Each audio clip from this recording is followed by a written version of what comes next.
Okay, when it comes to buying essential oils, I want to give you my top tips to look for when you buy essential oils, because whether you're into aromatherapy for your home, or you're making products, or you're doing aromatherapy massages, all of these are incredibly important for you, because you don't want to have putting them on topically and have an irritation or a sensitization, which is even worse, because of impure, adulterated essential oils. So what are the key things to look for?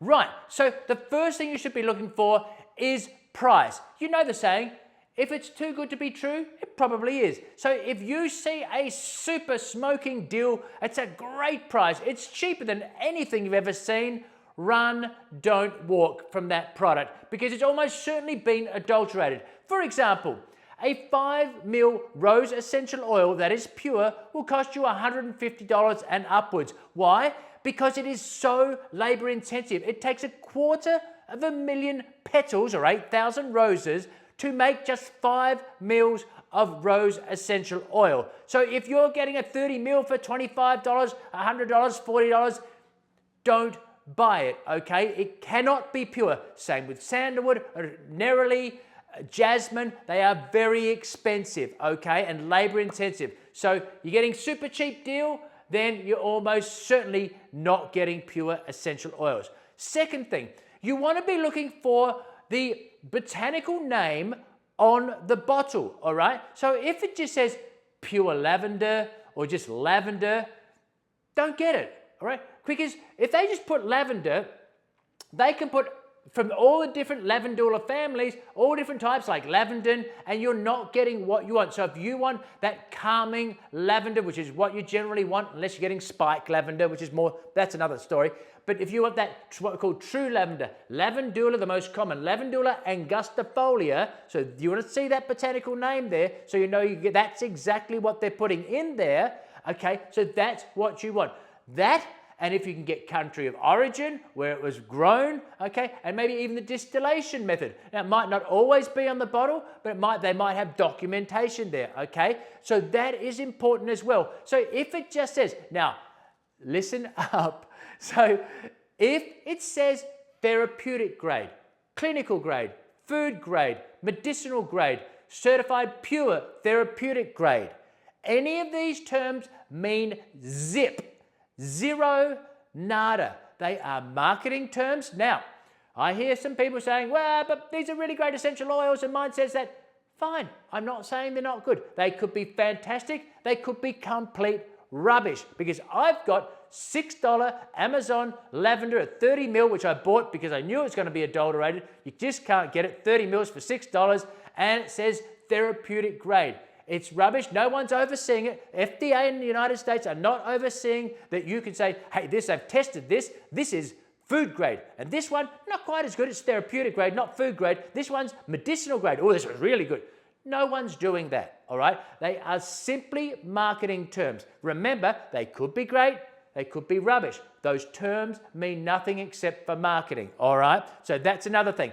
If you can get the GCMS reports, which what they do is they analyze the essential oils for impurities, for synthetics, okay? So to find out whether it's pure, that is the gold standard testing method. So if you're getting it, you can see the breakdown. You don't even need to understand it, okay? You don't need to know all the chemical constituents, but if you do, you want to learn that, I've got a course on this, on all about that, how to read them. Just very quickly, if you like what you're seeing, please like the video, subscribe to my channel, and in the links below, you can see I've got fantastic deals. If you want to study aromatherapy, massage, I've got bundles. You can have a look at huge discounts, so you can take advantage of that. But for now, let's get back to the video.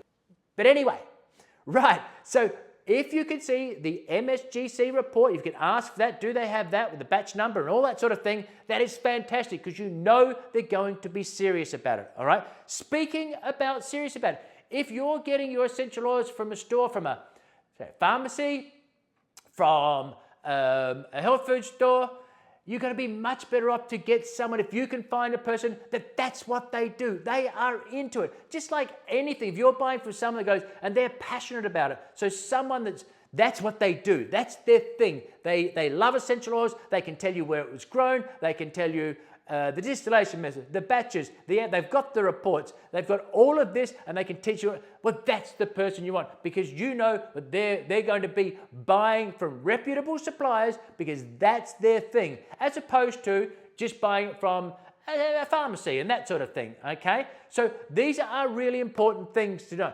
Now, another thing, if you feel your essential oil and it feels really greasy, like an olive oil, for example, like a vegetable oil, start being suspicious, all right? Because they're not. They're more tacky, more grippy, your essential oils. Now, I've got another video where I teach you how you can kind of do a test to see if it's been cut with a carrier oil.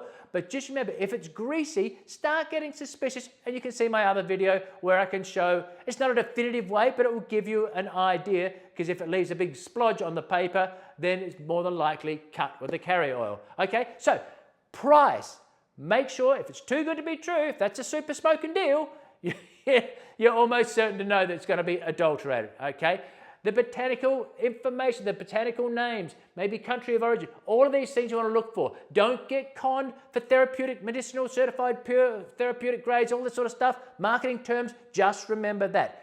Could be good, could be rubbish. It's not telling you anything whatsoever. Think of the greasiness. If it's greasy, start thinking, okay, this could be cut with a vegetable oil and these sorts of things. And if you can, get it from a reputable website, a reputable dealer, these sorts of things. So that way, because why is this important? Because you're buying these because you want the therapeutic effects. Otherwise, just go buy synthetic fragrant oils, right? If you just want the place to smell nice. No, we want these for the therapy. We want it to smell nice, and of course, but we want the therapeutic benefits. You want to be uplifted. You want to focus. You want better memory. You want to be calm. You want anxiety. So that's why it's important to get these pure essential oils. And of course, when you're using them topically, then you want to make sure that the person's not going to have a reaction. You want to have the therapeutic benefits and for yourself to absorb into your skin. So don't go cheap on your essential oils. Buy what you don't need to buy expensive types of essential oils, because some are really expensive, like rose, sandalwood, jasmine, neroli, these sorts of things.